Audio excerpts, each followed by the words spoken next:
दोस्तों स्वागत है आपका कृषि विज्ञान क्लासेस यूट्यूब चैनल पर। दोस्तों हम बात कर रहे हैं बीएससी एग्रीकल्चर थर्ड सेमेस्टर में फंडामेंटल ऑफ निमेटोलॉजी सब्जेक्ट की।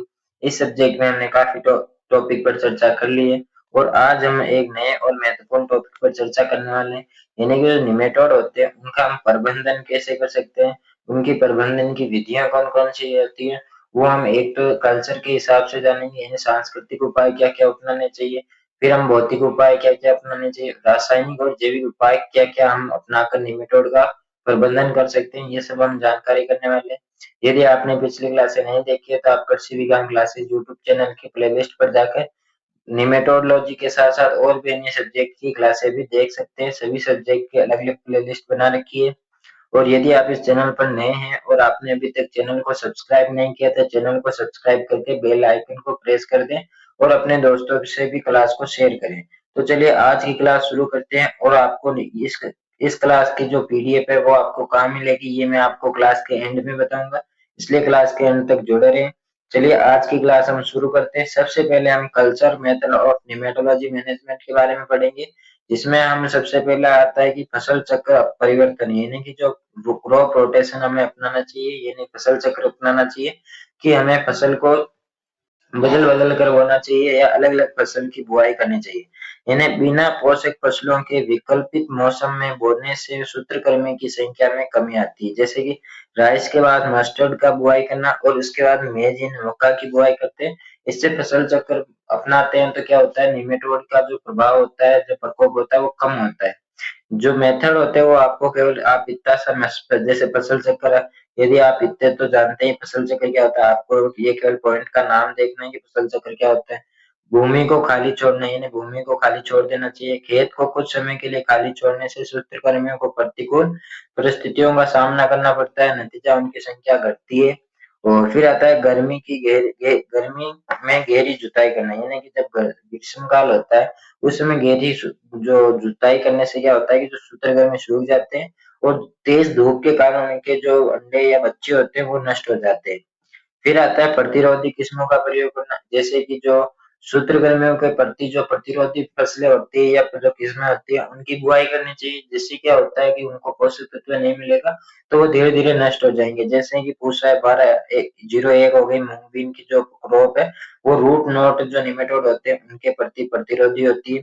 फिर आता है फंदा कृषि या जाल फसलें, जैसे कि कुछ फसलें अंडों को फूटने के लिए प्रेरित करती है, यानी कि अंडों से जो सूत्रकृमि होते हैं उन्हें बाहर निकलने को प्रेरित करती है, परंतु सूत्रकृमियों को पूर्ण विकसित नहीं होने देती। लेकिन जो अंडे से जब वो बाहर निकल जाते हैं तब उन्हें पोषक तत्व नहीं मिल पाते, जिसके कारण वो नष्ट हो जाते हैं। फिर अगला आता है कि जैसे मेरीगोल्ड हो गया जो रूट नॉट निमेटोड के लिए या फल जो जाल सूत्रकृमि की तरह कार्य करता है। फिर आता है मिश्रित फसलें या अंतर फसल प्रणाली, यानी कि आपको मिश्रित फसलों करनी चाहिए या दो अलग अलग फसलों की बुआई करनी चाहिए, जिससे क्या होता है कि सूत्रकृमि प्रभावित होता है। जैसे मेरीगोल्ड की बुआई के साथ आपको टोमेटो यानी टमाटर की खेती करनी चाहिए। फिर आता है फसल की स्वस्थता बनाए रखना, यानी कि जब आप फसल की कटाई करते हैं तब उसके बाद जो अवशेष होते हैं, जो सूत्रकृमि से जो प्रभावित जो अंश अवशेष होते हैं उन्हें हटा देना चाहिए या नष्ट कर देना चाहिए। फिर आता है हरी खाद फसलें, यानी कि स्नैप सनहैम्प जैसी हरी खाद फसलों को खेत में दबाने से सूत्रकृमियों की संख्या कम हो जाती है। इसका आपको नाम याद रखना है कि इस फसल का जो हरी खाद के रूप में यदि आप प्रयोग करते हैं तो सूत्रकृमि जो निमेटोड होते हैं उनकी संख्या कम हो जाती है। मृदा शोरीकरण क्या होता है कि गर्मियों में गिल्ली मिट्टी, यानी कि जो गिल्ली मिट्टी होती है उसको पारदर्शी पॉलीथीन से ढक देना चाहिए, जिससे क्या होता है कि मिट्टी जो होती है उसमें अंदर मिट्टी अंदर से गर्म होती है और जो सूत्रकृमि होते हैं उसके अंडे जो होते हैं वो मर जाते हैं। फिर अगला जो आता है, ये क्रिया जो होती है वो हमें कितने दिनों तक करनी चाहिए, ये जो है वो 4 से 6 सप्ताह के लिए हमें करनी चाहिए और समय पर बुआई और कटाई करनी चाहिए। यानी जो अधिकतम सक्रिय होते हैं अवधि से बचा जा सकता है, यानी जो सूत्रकृमि होते हैं वो अधिकतम जो सक्रिय होते हैं उस अवधि से बचा जा सकता है यदि आप समय पर बुआई और कटाई करते हैं तब। ये हमारे जो थे cultural method of nematodes management, यानी कि आप आपके लगभग 10 आपके जो मेथड है आपको लगभग 8 के तक तो याद करना है, 8 मेथड तो आपको याद रखना है, क्योंकि क्या होता है कि ये जो मेथड है ये आपसे लॉन्ग क्वेश्चन में पूछा जा सकता है और मैनेजमेंट का एक क्वेश्चन तो आपसे आएगा। ये मैं नहीं कह सकता कि वो भौतिकी मेथड पूछेगा यानी फिजिकल या जो केमिकल मेथड्स पूछेगा, ये आपको मैं पुराने पेपर के अकॉर्डिंग बता दूंगा कि कौन से मोस्ट है। बाकी आपको लगभग बड़ा क्वेश्चन इनमें से जो मैनेजमेंट वाला बड़ा क्वेश्चन जरूर आएगा। फिर अगला जो आता है हम वो आता है physical methods of nematode management, यानी भौतिक विधियों के बारे में देख लेते हैं। भौतिक विधियों में मिट्टी या पौध सामग्री को सूत्रकृमियों की संख्या को कम या समाप्त करने के लिए ताप, सूर्य प्रकाश, बाधाओं जैसी भौतिक साधनों का उपयोग किया जाता है, यानी कि इसमें किसी प्रकार के केमिकल का प्रयोग नहीं किया जाता है। इसमें जो ताप या सूर्य जो प्रकाश होता है, यानी कि जो भौतिक जो वस्तुएं होती हैं या जो भौतिक सोर्स होते हैं, उसके माध्यम से जो निमेटोड होते हैं उनका कंट्रोल किया जाता है, उनका मैनेजमेंट किया जाता है। अगला आता है सोइल सोलराइजेशन यानी मृदा सौरीकरण, जो कि एक कल्चरल मेथड भी है, यानी कि गीली मिट्टी को जो पारदर्शी पॉलिथीन होती है उससे ढक देना चाहिए। इससे क्या होता है कि प्रभाव मिट्टी का तापमान 45 से 50 डिग्री तक बढ़ जाता है, जिससे जो निमेटोड के जो एग होते हैं और जो रोगजनक होते हैं वो नष्ट हो जाते हैं या उनकी डेथ या मर जाते हैं।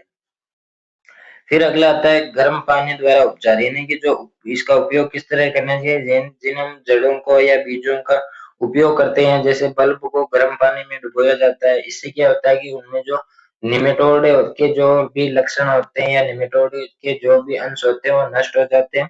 इसका जो टेम्परेचर एंड टाइम कॉम्बिनेशन होता है वो होता है 50 डिग्री सेंटीग्रेड, पानी गर्म होना चाहिए और 10 से 30 मिनट तक फसल पर निर्भर करता है, यानी कि 10 से 30 मिनट तक इसको गर्म पानी में रखना चाहिए।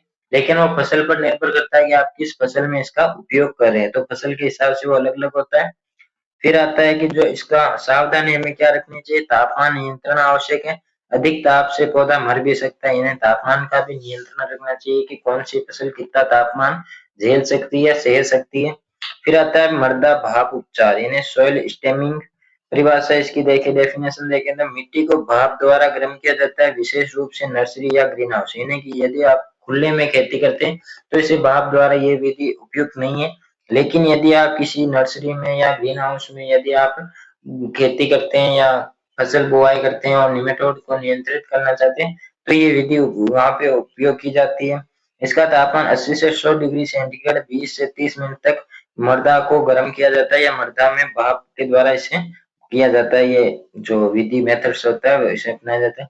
प्रभाव इसका क्या होता है कि सूत्रकृमि को नष्ट करता है और मिट्टी को रोग मुक्त बनाता है, यानी ये सूत्रकृमि के साथ साथ और भी जो बैक्टीरिया वायरस जो होते हैं रोग जो रोग कारक होते हैं उन्हें भी ये मिट्टी से हटाता है या नष्ट करता है। फिर आता है ज्वालीकरण, इन्हें फ्लेमिंग विधि क्या है कि खेत में संक्रमित फसल अवशेषों को जलाना, यानी कि जितने भी जो फसल अवशेष होते हैं फसल की कटाई के बाद जितने भी संक्रमित हो या फसल अवशेष हो उन्हें एक जगह एकत्रित करके जला दिया जाता है। सतह पर उपस्थित सूत्रकृमि और रोगजनक कारकों को कम करता है, यानी कि ये क्या करता है, जो सूत्रकृमि होते हैं या जो रोगजनक होते हैं उनको कम करता है, क्योंकि ये जब हम फसल अवशेषों को जलाते हैं तो वो भी जल जाते हैं। गर्मी में गहरी जुताई करना चाहिए, जो कि सूर्य प्रकाश में सुखाना, यानी मिट्टी को सीधे सूर्य प्रकाश में सुखाना चाहिए, जिससे अंडे और शिशुओं का नष्ट हो जाते हैं, जो सूत्रकृमि के जो अंडे होते हैं वे नष्ट हो जाते हैं। गर्म हवा उपचार, यानी ग्रीन हाउस की पौध सामग्री को और नर्सरी ट्रे में, यानी कि ये जो गर्म हवा उपचार है, जो हॉट एयर ट्रीटमेंट है, वो आप खुले खेतों में नहीं अपना सकते, वो आप ग्रीन हाउस में अपना सकते हैं या जो नर्सरी ट्रे होती है उनमें अपना सकते हैं और उन्हें जो निमेटोड मुक्त कर सकते हैं। तापमान लगभग 60 डिग्री सेंटीग्रेड से थोड़े समय के लिए, यानी कम समय के लिए 60 डिग्री सेंटीग्रेड जो वायु होते हैं उस हिसाब से आपको उपचार करना चाहिए। ये हमने जो मेथड्स थे, एक तो हमने कल्चर मेथड पढ़े, एक हमने फिजिकल मेथड पढ़े और नेक्स्ट क्लास में हम केमिकल और जो जैविक जो नियंत्रण होते हैं उनके बारे में चर्चा करने वाले। आई होप आपको आज की क्लास अच्छी लगी होगी और यदि क्लास अच्छी लगी हो तो वीडियो को लाइक करके चैनल को सब्सक्राइब कर दें। कोई प्यारा सा कमेंट भी करें कि आपको क्लास कैसी लगी हो, और जो आपको नोट्स है या पुराने पेपर है वो आपको जो व्हाट्सएप ग्रुप है उसमें प्रोवाइड करवाई जाएंगी। व्हाट्सएप ग्रुप की लिंक आपको डिस्क्रिप्शन में दी गई है, तो आप वहां से भी व्हाट्सएप ग्रुप में ऐड हो सकते हैं। और जो नेक्स्ट क्लास है वो आपको जल्दी मिलेगी और जल्दी मिलेंगे नेक्स्ट क्लास में। तब तक के लिए धन्यवाद। जय जवान जय किसान।